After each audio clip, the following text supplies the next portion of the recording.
Well, I suppose if you're going to have a Monday, today's a pretty good way to have one. Thanks for joining us after what I hope was a wonderful weekend and nice weather in much of your forecast. Certainly not all. We'll see some nice temperatures, some sunshine mixed with some showers and some storms throughout. Temperatures once again hitting 70 throughout the forecast and then falling back down to closer to where they should be, but all in all, a much spring-like forecast as we are saying goodbye to March as of tomorrow, the 31st.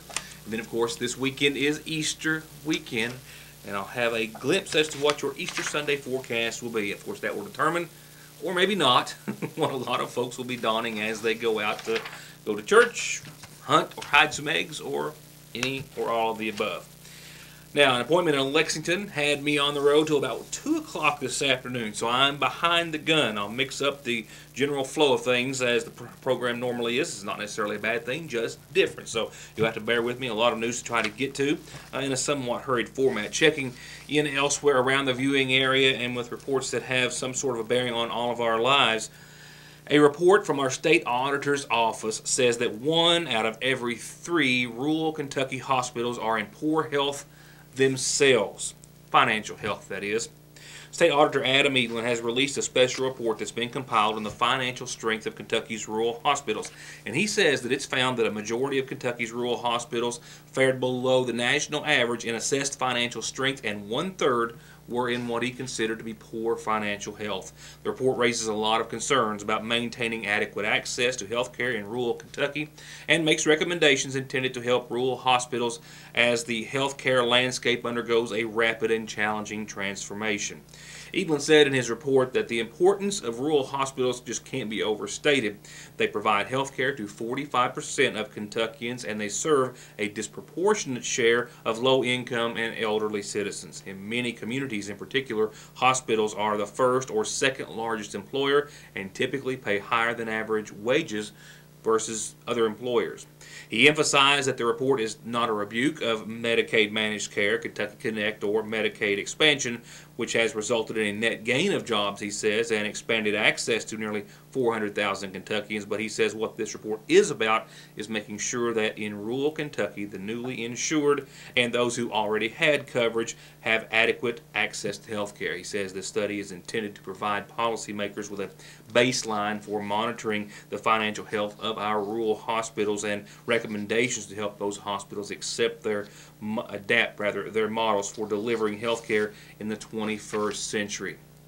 Auditors, he says, not auditors, but responding hospitals indicate on average 72% of patients receive Medicaid or Medicare, meaning a significant number of low-income and elderly patients are affected if rural hospitals can't keep open and keep their doors open and services available. The financial situation facing these hospitals could become more difficult, he says, as the percentage of private pay patients decline.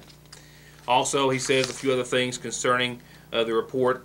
He recommends that the CHFS begins using a tool to at least regularly monitor the fiscal strength of our rural hospitals, particularly those considered to be critical access hospitals and those that are in poor and fair financial health. And he also recommends that the governor convene a task force to examine, among other objectives, new models for rural health delivery to ensure quality of care and continued access. Another robbery, another pharmacy robbery in eastern Kentucky, this one in Pike County. Kentucky State Police from Post 9 in Pikeville says they received a call of an armed robbery in the Rite Aid pharmacy in the Robinson Creek area of Pike County. Once upon scene, troopers say that they determined that a male suspect entered the pharmacy. He did brandish a firearm. He did pass a note demanding prescription medication. And the initial investigation also indicates to authorities that the subject was wearing a dark-colored hooded sweatshirt, sweatpants, gloves, and white shoes. The subject was given antihistamine medication before fleeing the scene in what was only described at this point as a gold passenger car. The state police are asking the public for any information related to the case. They can call state police at Post 9. The incident remains under investigation. Now, it's not been clarified as to whether or not that is what he was requesting as far as medication or what he was given. Of course, you have to realize antihistamines and a lot of those hard to get and used in the manufacture of methamphetamine. They haven't declared what he was actually requesting or if any type of medication in particular that he made a request. when he passed that note. It's all under investigation and just the latest in a long string of robberies, especially in Floyd and Pike counties. Well, as I said, an appointment for myself earlier this morning that extended into the afternoon has me a bit behind the time, so to speak. I'll try to catch up with local headlines, which will start right after this.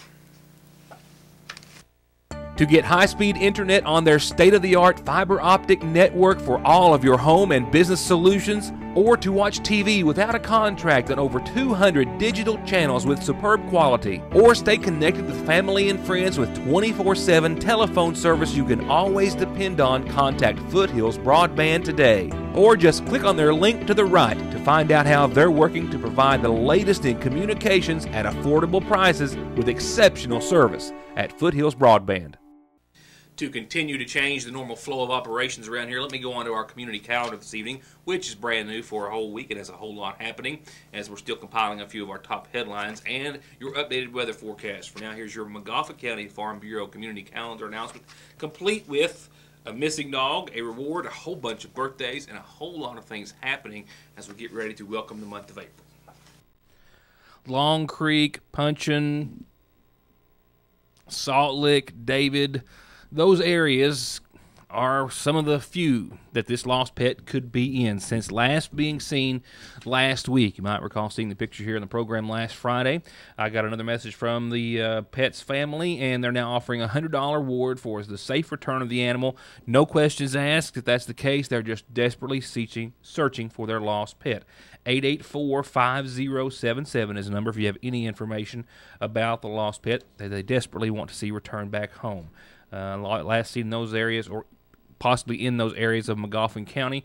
Number once again, 884-5077. And a $100 cash reward. Going on to some birthdays, I've got a belated birthday. I think it was called in Friday, past airtime, or the time we could get it on the air, and I think it was a birthday wish for Thursday, nevertheless. So a few days belated, but it says happy belated birthday to Richard Ratliff. Love Missy, Brienne, family, and friends. This one's a happy 7th birthday to Holly Kate Mead. Love Dad, Mom, your brother Will, Granny and Paul, Grandma Marjorie. They love you dearly and hope you had a wonderful birthday. I bet you have. Happy birthday, Holly Kate. And happy birthday and 19th birthday to Marcus Keaton. Love Dad and Jeanette. Happy 19th to you. Just a teenager for a little while longer. And a happy 1st birthday to Gabby Keaton. Love Mama and Papa Keaton. Happy birthday, one and all. A reminder, the next Montgomery County Farmers Market meeting looking for producers and vendors is tomorrow at 6 p.m. at the Montgomery County Extension Service, trying to establish a farmers market here in Montgomery County. Producers and vendors tomorrow.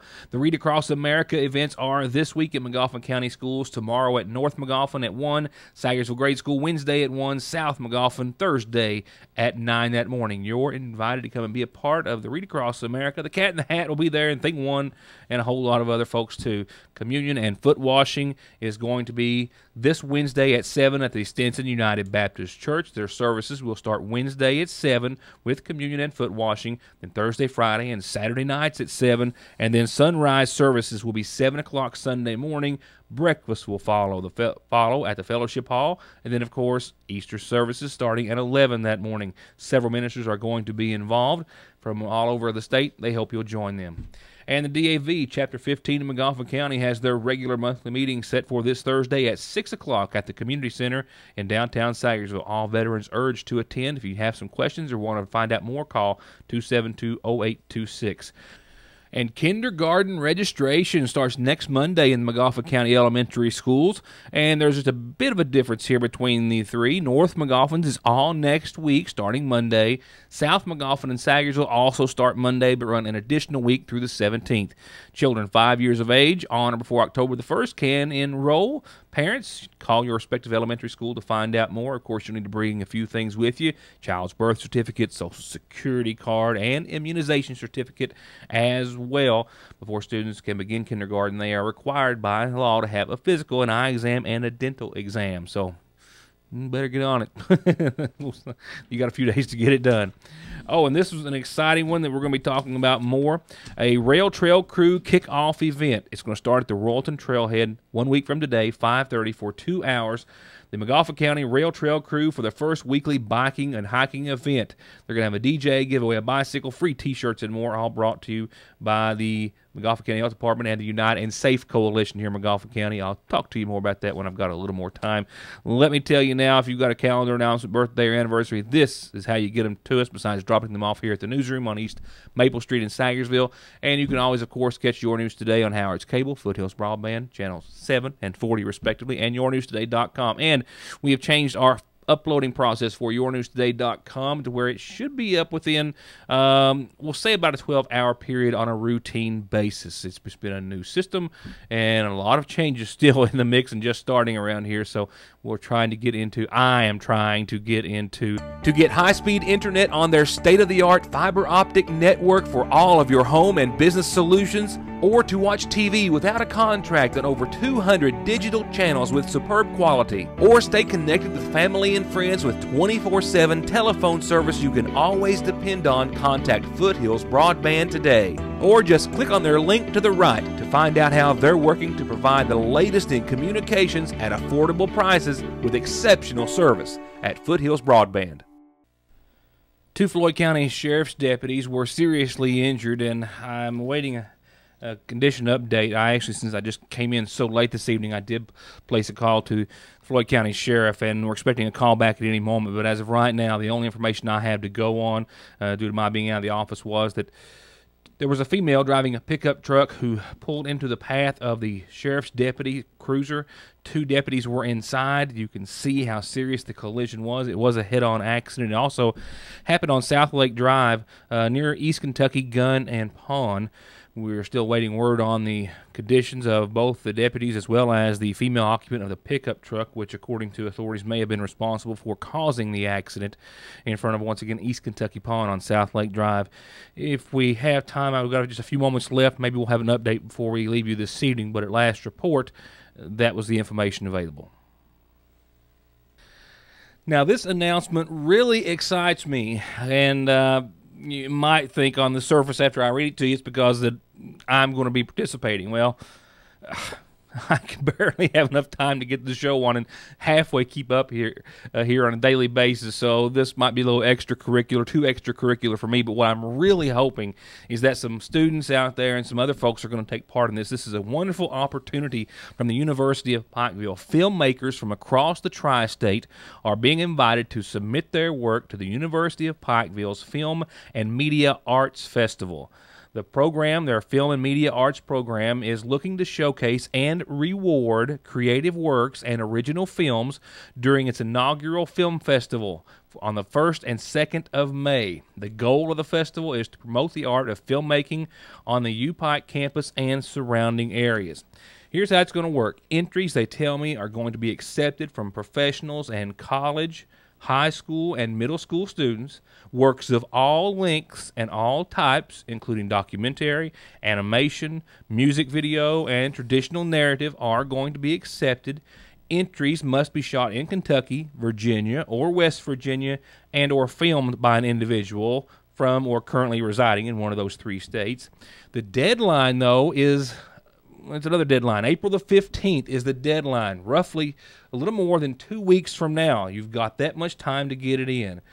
Andrew Reed, the assistant professor of film and media arts, says they want their festival to be an outlet for regional filmmakers. There are a lot of talented people they recognize in this area, and they're wanting to showcase their work and connect them to local audiences.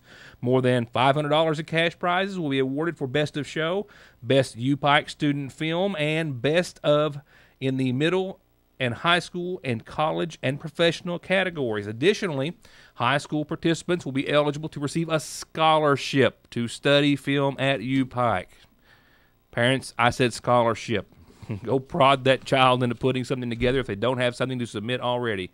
Although works of all lengths will be accepted, entries filmed specifically for the festival should be no longer than 10 minutes for screening. Subject matter should be appropriate for younger audiences. If you want to learn more about the rules and regulations or to submit an entry, visit FMAFEST Film Music Arts Festival.org is what that stands for. I'll have that link up here on the screen in the next few days.